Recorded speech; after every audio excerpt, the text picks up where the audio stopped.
தமிழ்நாட்டுல இப்போ எல்லார்கிட்டயும் ஒரு பெரிய கேள்வி ஓடிட்டு இருக்கு. மகளிர் உரிமைத் தொகை உயரப்போகுதா? முதலமைச்சர்ல இருந்து அமைச்சர்கள் வரைக்கும் இதுக்கான சூச்சனைகளை கொடுத்துட்டே வராங்க. இந்த பரபரப்பான விஷயத்த பத்தி தான் நாம இப்போ முழுசா பார்க்க போறோம். வாங்க உள்ள போலாம். சரி, எல்லாரும் மனசுலயும் இருக்கிற அந்த முக்கியமான கேள்வி இதுதான். நிஜமாவே இந்த 1000 ரூபாய் கூட போகுதா? அப்படி கூடியா அது எவ்வளோ கூடும்? வாங்க இத பத்தி என்ன பேச்சு அடிப்படுதுன்னு பார்க்கலாம்.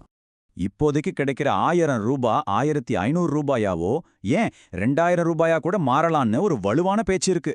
நினைச்சு பாருங்க, இது மட்டும் உண்மையா நடந்தா தமிழ்நாட்டு பெண்களுக்கு இது எவ்வளோ பெரிய உதவியா இருக்கும். ஒவ்வொரு குடும்பத்தோட மாச பட்ஜெட்லயும் இது ஒரு நல்ல மாற்றத்தை கொண்டு வரும் இல்லையா? ஓகே, இதெல்லாம் வெறும் பேச்சாதானா? இல்ல இதுக்கு ஏதாவது ஆதாரம் இருக்கா? இந்த நியூஸ் எங்க இருந்து கிளம்புச்சு? வாங்க பெரிய தலைவர்களை இத பத்தி என்ன சொல்லிருக்காங்கன்னு நாமளே பாப்போம். முதலையே பாருங்க, இது வெறும் ஊகாகானம் இல்ல. சாட்சாத் முதலமைச்சர் மு.க. ஸ்டாலினே மகளிர் உரிமைத் தொகை மேலும் உயர்த்தப்படும்னு உறுதியா சொல்லியிருக்காரு. சோ இதுல இருந்து என்ன தெரியுது? உயர்வு கிட்டத்தட்ட கன்ஃபார்ம் தான்.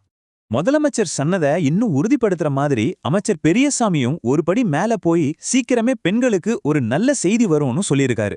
இந்த மாதிரி அறிவிப்புகள் தான் எல்லார்கிட்டயும் எதிர்பார்ப்பா இன்னும் அதிகமாக்கி இருக்கு. சரி, இந்த தொகை உயர்வு ஏன் இவ்ளோ பெரிய விஷயமா பார்க்கப்படுது? அதை முழுசா புரிஞ்சுக்க நாம கொஞ்சம் ஃப்ளாஷ்பேக் போய் இந்த திட்டம் எப்படி உருவாச்சு, அதோட பயணம் என்னன்னு ஒரு எட்டு பார்த்துட்டு வந்துடலாம். இதோட கதை ஆரம்பிச்சதே 2021 தேர்தல்ல தான். திமுகவோட ஒரு முக்கியமான தேர்தல் வாக்குறுதியே இதுதான்.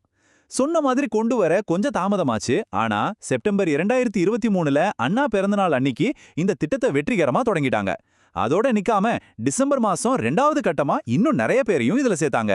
யோசிச்சு பாருங்க, திட்டத்தை ஆரம்பிச்ச உடனேயே ஒரே கட்டத்துல 1,13,00,000 பெண்களுக்கு மாசம் 1000 ரூபாய். சும்மா இல்ல, 1.25 கோடி பேருக்கு கிட்ட. இது தமிழ்நாட்டு வரலாற்றிலேயே ஒரு மிகப்பெரிய சமூக நல திட்டம்னு சொன்னா அது மிகையாகாது.